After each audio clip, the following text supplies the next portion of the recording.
Shout out Gideon. Shout out CoryxKenshin. As a small creator in the black community, this just comes to show that the powers that be may or may not be doing things behind the scenes that affect us still to this day. And that's not here. I'm not here to pull on your emotional strings, but I am here to ask you to have an open mind and listen to the things that these people are saying. Shout out Gideon. Shout out CoryxKenshin. As a small black creator, I stand with you. I'm going to try my best to articulate this video as thoroughly, as plainly, as eloquently as possible. I don't want there to be any lost context. I don't want to just look like I'm coming out of nowhere, having a temper tantrum because these things are happening. The allegations I am levying towards YouTube are extremely serious, and I'm taking this video extremely seriously. YouTube, you guys either play favorites, you are racist, or it's a mix of the two. These are the three options, YouTube. Which one is it? Here's my proof. I've been doing YouTube a long time, okay? I never want to be that guy, oh, it's because I'm black. Oh, these issues are happening because I'm black. There have been certain situations that I looked at kind of funny. I said, it could be because of that, but nah, I'm not trying to press that. I don't want to build that narrative around my YouTube channel. This time, I can no longer let it slide. This is the situation. August 18th, I uploaded The Mortuary Assistant. A lot of you would know it got age restricted because the following video I did, I let you guys know it got age restricted. YouTube didn't tell me why. I saw that all these other YouTubers were playing The Mortuary Assistant and only my video seemed to be age restricted. And I looked for like an hour, 2 hours. I was scrolling all different types of people's video. No one else's was age restricted. So I appealed the restriction. Hey guys, I'm not sure why mine got age restricted. Could you look into this? Appeal rejected. They doubled down. The policy team said, no, Corey, your video is restricted for good reason. We're not going to tell you why, but it's restricted. That's our final decision. I said, okay. I get with my YouTube rep. I send him an email. Hey, could you look at this? This is some weird stuff going on. Only my video got age restricted. My YouTube rep, who isn't on the policy team, he looked at my video and he said, hey, it could possibly be this part at the end where the woman was battling some depression. And I'm just going to leave it there, lest this video also get age restricted just because I'm talking about it. So I looked at that part. The first thing I did was try to find other YouTubers who had that part, or at least a part similar. Now, Markiplier, I don't know if you'll ever see this, but I just want you to know I have a lot of respect for you, and I didn't mean to drag you into the middle of this. Your channel just happens to be a great reference point because A, you're a really big YouTuber, and B, you're not black. So I can look at your channel, and then I can look at my channel or look at anyone else's channel and make sure that the things and the games that you play, that they're enforcing the rules equally to everybody. So I go to Markiplier's Mortuary Assistant Part 3, and he had the same situation going on, and his video wasn't age restricted. So I send the video to my YouTube rep. I say, hey, Markiplier has this situation in his video, but his isn't age restricted. Could you send that to the policy team and see what they say about that? He said, wow, Corey, that's some astute detective work. Let me send this to them and see what they say. What do you think happened after that? I'll give you a second. They came back and they removed my age restriction.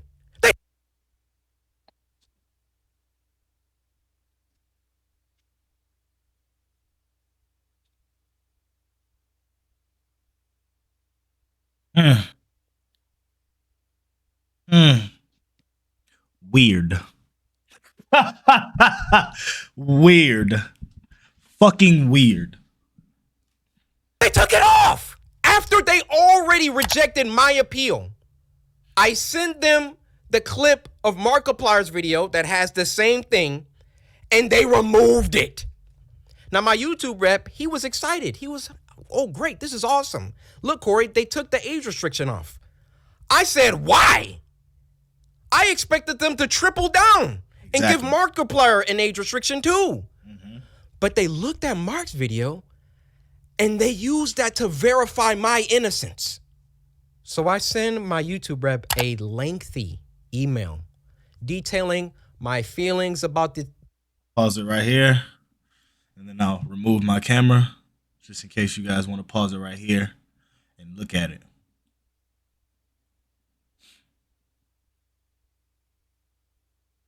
All right, let's continue. The entire situation, feeling like there was some favoritism at play. There was either that or some racism at play, and that I would like to sit down with the policy team and figure out why my video was flagged in the first place. Actually, number one, was it automated or was it a human that age restricted it in the first place? Number two, who was the human reviewer? Because it's a human reviewer once you submit an appeal. Who was the human reviewer that doubled down and rejected my appeal? Number three, why did it take Markiplier's clip in order for them to reverse the decision? My YouTube rep gets back with me. He wants to hop on a call. We get on the phone for about 10, 15 minutes, and I tell him, I've been feeling like this for a long time. I've been feeling like every single time that I come back to YouTube, I'm number one trending for a few days, and then they find some arbitrary issue. They nitpick and they try and find something that they can incriminate me for and try to push me down. You don't believe me? What happened the last time I came back and I was number one trending for like a week? They copyright struck me for a video that was in 2019 or something like that. Why don't these issues ever crop up when I'm not uploading? I mean, I'm not on YouTube like 9 months out of the year. Nothing ever happens until I come back and I start uploading again, and I'm getting my numbers, they're climbing, they're exploding, I'm number one trending, and then they're like, hey, we need to stop him. We need to, hey, this black man, he's getting too many views, he's getting too much exposure, too much activity. Hold that thought.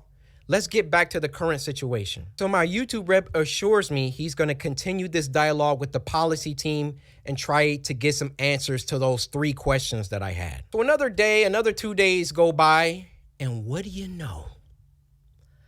They re-age restricted the video. Okay. All right. Let's keep going. Let's keep going. They re-age restricted the video. I say, no way did they do that. I go to Markiplier's video now, and now his video is age restricted. They got caught with their pants down. Facts. They got called out, and then they had to go back and say, oh, whoa. Okay, we see the narrative that he's kind of pushing here. We need to take some steps back. We need to just age restrict them both and be done with it. You thought that I wasn't gonna like talk about this, make a video about it? You realize how bad this looks for you, YouTube. You realize how unfair this comes across. I, in all my years, have never seen a video get age restricted, de-age restricted, and then age restricted again. Have any of you ever seen that happen before? They saw that I saw that there was some unfair stuff going on, so then they tried to appease me by de-age restricting the video. I say, wait, why are you doing that? Because I sent Markiplier's clip. And then they say, oh, okay, well, let's just age restrict them both. Why is my channel so much more heavily scrutinized than my peers? My peers, and when I say peers, I mean people around my level, around my view count, just to keep it simple. Why is my channel so much more thoroughly scrutinized? Especially so when I've been number one trending multiple days in a row, which I've done multiple times. And every single time I start to get an uptick in traction, an uptick in activity, here comes YouTube coming through. Hey, let's get him for that video from 2019. Yeah, you see this, Corey? No, this is bad. It wasn't bad the 9 months that I was off the platform. It was only bad when I got back and I was number one trending. This situation was only bad because I've been number one trending since I got back. Every other YouTuber has uploaded the Mortuary Assistant. And now they're about to start putting in some age restrictions because I called them out on some unfair behavior. Now, I realize that when you call someone a racist, that's a very, very serious accusation. And for that matter, How do you expressly prove that someone is a racist? I mean, unless they're spamming the N-word in the chat. Bring it with evidence. How do you really know? Right. And admittedly, I cannot 100% prove that race had everything to do with this. But I can tell you the people on that policy team, those shadow people that are anonymous and get to enact their will however they see fit. How can we be sure that they take a black person's video and a white person's video, and it can be the same exact video, and they restrict the black person's video, but not the white person's video? I feel I've been mistreated for a long time. I mean, even when we hit 10 million subscribers and I was supposed to get my diamond play button and there was no correspondence, these situations always coincide with an uptick of growth. And it always just comes off like we can't let this black guy get too high up. I mean, if I'm wrong, I'm wrong. I'm telling you, that's how it comes off. I don't see any other YouTuber that gets #1 trending many times and then all of a sudden they're getting age restricted and they're getting copyright strikes and all of that. If I'm wrong, I'm wrong. Point them out. I want to see them. I'll retract this entire video. I'll make a public apology to YouTube. I have no problem. My dad taught me if you make a mistake, be a man and address it and apologize. I will do that, no problem. But to me, you know what it comes off? It comes off whenever CoryxKenshin starts doing some crazy numbers or getting on trending too much, we got to find something. We got to get him for something. He's got to have done something. I mean, I bleep out cuss words in video games. Like, I literally, this is the YouTuber that you want to have smoke with and have problems with. I believe there is some racism involved within the policy team, and YouTube in general really doesn't care about black people like that. They got their favorite creators. You know, log out of YouTube. Log out and go to YouTube. You'll see the people on the front page every single day. You'll see the favorites. Right. Count how many are black. Count how many are of people of color. So then what does YouTube try and do? They try and peddle YouTube black. They try and give us a spotlight. And this is where I have the problem. It's like, okay, you guys are putting an extra spotlight instead of just adding us into the already good going algorithm. You guys want to make it's like fake symbolism. Just add us to the regular algorithm and we'll be good to go. But you guys want to give us this fake spotlight, like, hey, yeah. We got black creators over here. Go check them out. No, just add us to the real algorithm so we can do what we want to do. Do you know how condescending and patronizing that is? Facts. Oh, yeah, let's give a spotlight to these black creators because we're all about diversity. All this communicates is black people aren't good enough on their own skill, on their own merits, on their own talent. So we got to give them a spotlight. We got to come down and raise them up so they can get some spotlight action. Well, how about you save all that YouTube black, all that fake patronage, all that fake pandering that you guys do. And when you have a black creator coming to you repeatedly saying, why am I being treated differently than other creators? Exactly. And then you come back and, we got to age restricted. And then, no, we got to, he's on to us. Okay, we got to age restrict them both. Fake! It's fake. That's what it is. I am deeply sorry that this came off as a rant. You know, in the beginning, I wanted to keep my emotions out of it. I wanted to stay logical, stay on the things that I could prove. I gave you the facts, but it also turned into me venting the emotions that I've had built up around YouTube. Ironic that I have to upload this on YouTube, but where else am I going to upload it? You know, on your own platform. That's why I said this is only the beginning for the enlightened realm, man. Ownership is key. I worked hard. I built this community from the ground. It's taken me over a decade to do. And I would have just hoped that the playing field was fair and that, hey, if I did something bad, then everybody else who also did that thing should get punished too. Is that unreasonable? I have no problem being punished. I have no problem if I break a rule that I get punished for it and I learn. But when you start like when it's targeted, when you're doing things only because I'm like getting bigger, or I don't know how it always seems to coincide with that situation. But that's just what it is. Now, if my YouTube channel gets shadow banned, or they like, you know, they start like not sending my videos out to my subscribers, or you know, a couple months from now, y'all just stop seeing my videos, we know why.